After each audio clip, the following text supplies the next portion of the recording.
Hey everyone, welcome into Bear Trax Season 2, Episode 1. I'm your tour guide for this season. My name is Charlie Walter. Our goal for this show is to bring you inside Tennessee Smokies Baseball. Every inch of this ballpark will be covered, and by the end of the season, you'll know the Smokies as well as we do. Not players and staff only today. Come on in. Welcome to Smoky Stadium, where the Chicago Cubs stars of tomorrow are born. This stadium, past heroes, are baseball's present champions. In this house, when your name is called, you step up. Schwarber with an RBI hit. He looks up, so long. Chris Bryant, just like Javier Baez a year ago. A home run in his first Double-A at bat. Swing, fly ball, deep left field. This one's got a chance if it's fair. Way back there, so long. Ball game over. Smokies win. What do you say? This house is witness to historic performances. Jokic no hits the Suns tonight. In the outfield. Oh my, what a grab. And on the base pass. In this stadium, we play until the final out.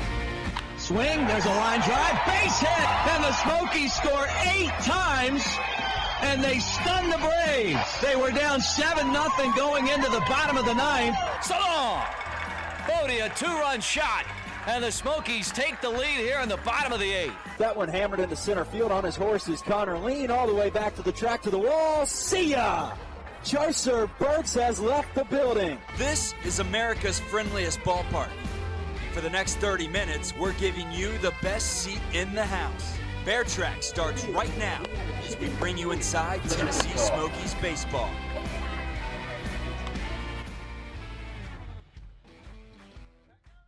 We're over a month into the Smokies 2017 campaign, and they've been hovering around the top of the Southern League all season long. But before we talk too much about this year, let's slide into a little bit of last year and some of the achievements that the Smokies received since our last episode. Smokies outfielder Charcer Burks is one of the many players on this roster who played with the Myrtle Beach Pelicans last year. They're a team that won the Carolina League Championship with a bunch of those players. And Charcer Burks won a little something else besides just a trophy. How about a Rawlings Gold Glove? Minor League President Pat O'Connor came to Kodak to personally dish out the award to Charcer. Burks had the Smokies' best average this year in the month of April, so he's not just a stellar ball hawk. But defense has earned Charcer the trophy, and now where will he put it is the question. Well, my mom, she loves all that stuff, so she'll have it cased up somewhere in the house, I'm sure. Probably one of my proudest accomplishments yet, just because that's one of the sides of baseball that kind of gets downplayed a lot, especially throughout the minor leagues, is defense and whatnot. But there's a tremendous amount of hard work that goes into it, and I take a lot of pride in my defense. So BP, shagging balls, early work, whatever it is, I'm always working to get better, so to receive that was nice. How about Ian Rice? He became the first Smokies player this year to win a Player of the Week award.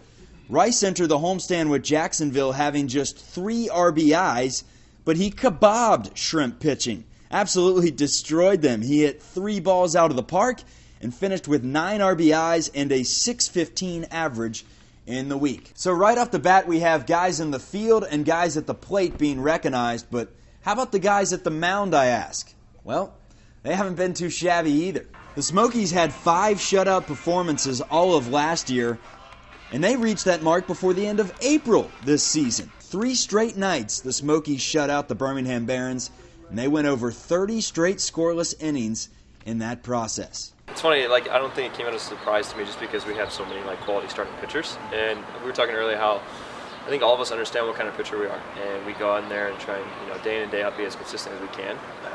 I think right there we just got in a really good groove, and there's the cool thing of competitiveness where someone goes out and throws a shutout, and you see that, and you're like, all right, I want to answer back on that. Finally, 108 years later, and the Cubs have finally won some bling. The core of the championship team was actually made up of mainly former Smokies, but some present Smokies won some jewelry as well, including our very own voice of the Smokies, Mick Gillispie, who shows it off in this next segment. Bear Trax continues. Charlie Walter alongside Mick Gillispie. And Mick, there's a front look at the ring right there. 108 years of pain and agony went into this thing. How great was it, emceeing the ring ceremony and also laying your eyes on that thing? Yeah, it was a process for sure. You know, even over the last 11 years that the Cubs have been the Smokies affiliate, to see the team win the World Series. But it was an excellent day, and as the MC of the event, you just want to go out there and make sure that everyone that got a ring that night didn't think that the person that was introducing their name or, you know, talking about the ring did anything other than make it a memorable evening. Can you kind of pull that off and show the audience what it looks like off the finger? Yeah. And I may have to take it, but Yeah, right. Yeah, I was just so thrilled that the Cubs would give me a World Series ring, and it's got my name on it, and you know, on the top, and you know, it's got the Cubs C and the World Series champions, you know, and then on the side, it's got 3 diamonds, 1 in the middle for this year's World Series champion, and that's actually in the trophy, and then the other 2 on the side are for the 2 other World Series that the Cubs won in 1907 and 1908. So there's different levels of rings. You know, I'm honored to be able to wear this because I know that the only people that really deserve a ring are the players. they gave out 1,908 of these things, and Mick Gillispie, one of the lucky men that gets to don it on his finger. Congratulations. Appreciate it. I'm going to take that from you. Bear Trax will continue after this.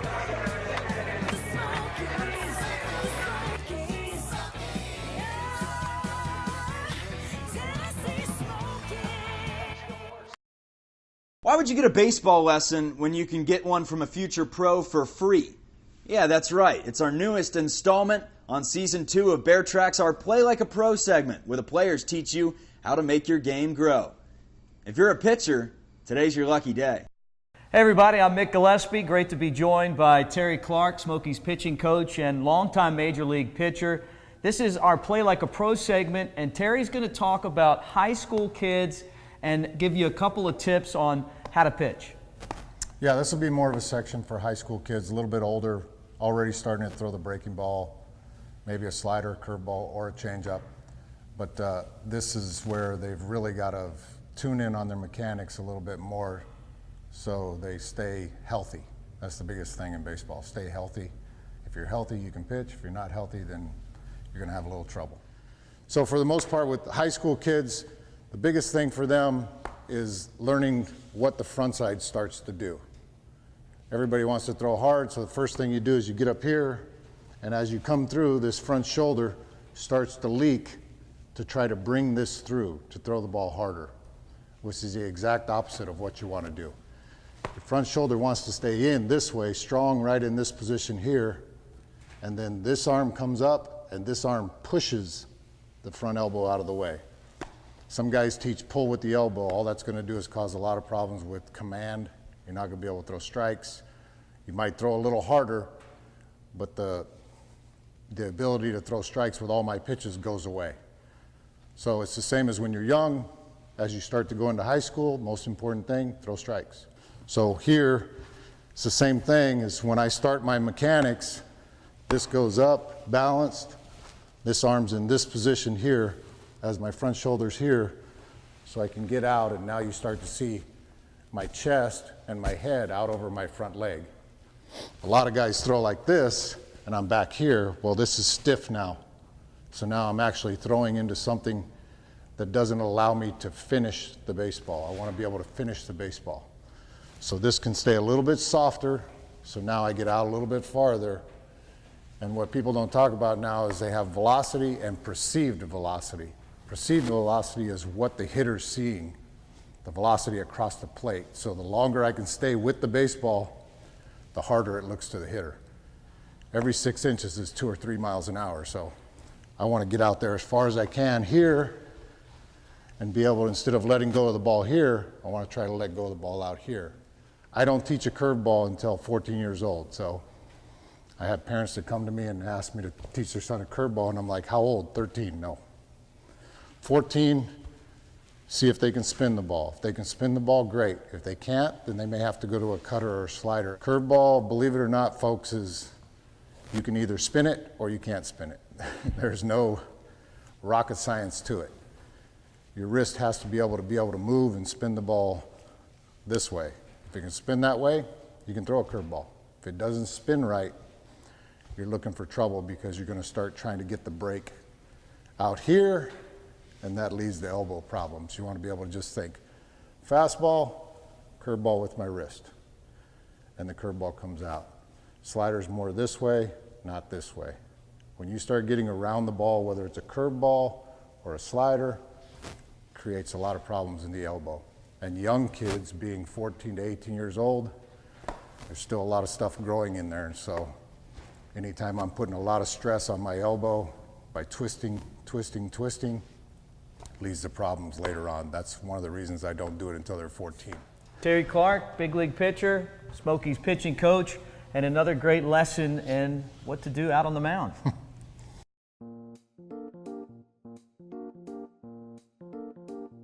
What's going on, Smokies fans? Charlie Walter here, hanging out on the rail with the sidearm slinger David Berg. And David, back in 2009, you were just 16 years old, won the California Amelia Bedelia Best Pie Award at the California State Fair.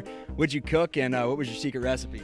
Our cherry pie. It's a family recipe that's gone back since the 18th century. Been passed down the line, and I was just lucky enough to have that, and it was the secret to my success. What's the secret ingredient that goes in that cherry pie? If I told you, I'd have to kill you.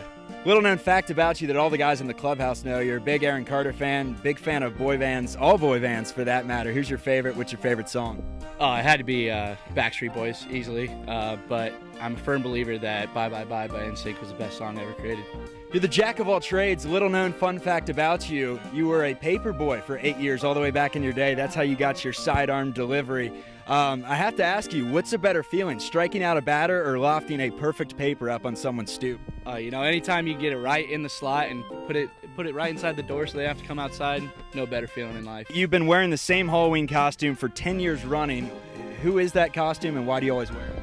Frankenstein, and it's to honor my late great cousin, Anthony. It was his favorite monster growing up, and so I've just been running with it ever since. You heard it here from the sidearm slinger David Berg. I'm Charlie Walter, hanging out on the rails.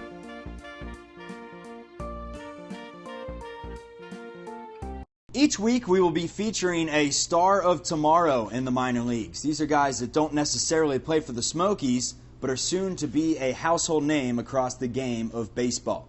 When Michael Kopech from Birmingham came to town, we had to catch up with him. He's dating reality TV star Brielle Bierman, which makes him really well known across the country. But what makes him really well known in the game of baseball is the fact that he's the fastest pitcher in all of the minor leagues. Mick Gillispie takes a look at the Barons flamethrower. And your starting pitcher for the Barons, Michael Kopech.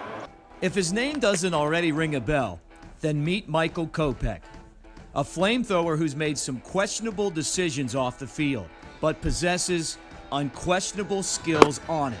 The game will always humble you. I did have to deal with some things early on in my career at a young age, and I think it's made me mature faster. Now I have a new chapter started, and I'm ready to keep writing the book. A consistent triple-digit fastball. The 20-year-old is up there with the hardest throwers in baseball. If he's going to be the next big armed superstar, it all starts with throwing strikes. Some days I command one and not the other, and that's not what a big leaguer does. I'm looking forward to fixing that this season, though, and progressing as fast as I can. A month into his Double-A career with the Birmingham Barons, he's still battling through the growing pains. I just can't try to blow a fastball by everybody. Eventually they're going to speed up to 98 or 100 or whatever the case may be. I have to know how to pitch and not just throw. If this youngster can figure it out, you may be watching the next pitching phenom this year at Smoky Stadium. America's favorite pastime is made of balls and strikes. Good fun in Tennessee. Welcome back in the Bear Trax. I'm your tour guide, Charlie Walter. The Jacksonville Jumbo Shrimp and Tennessee Smokies had a doubleheader a few weeks back, and before those games, Rocky Top Customs put on their youth clinic at Smoky Stadium. Smokies players taught the kids basic fundamentals of the game and shared some words of wisdom with the hundreds of youngsters in attendance. What a fun time that was. We'll do it again next year. Here are the Smokies' top performers from the month of April. The top pitcher goes to Dowry Torres, who led the team in ERA with a .73. while the top hitter goes to David Bodie, who was tied for the team's best batting average and led the team in RBIs. When we come back, Mick Gillispie sits down one-on-one with Jason Vosler. They talk about the third baseman's red-hot end to the month of April. You won't want to miss that. Do not go anywhere. Bear Trax continues after this.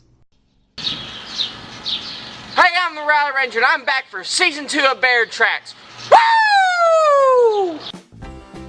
The best kept secret in North Knoxville, Legacy Point Apartments. Located just off Shad Road on Pleasant Ridge. 1, 2, and 3 bedroom apartments. They are pet friendly with access to a 24-hour state-of-the-art fitness center and saltwater pool with iconic mushroom fountain.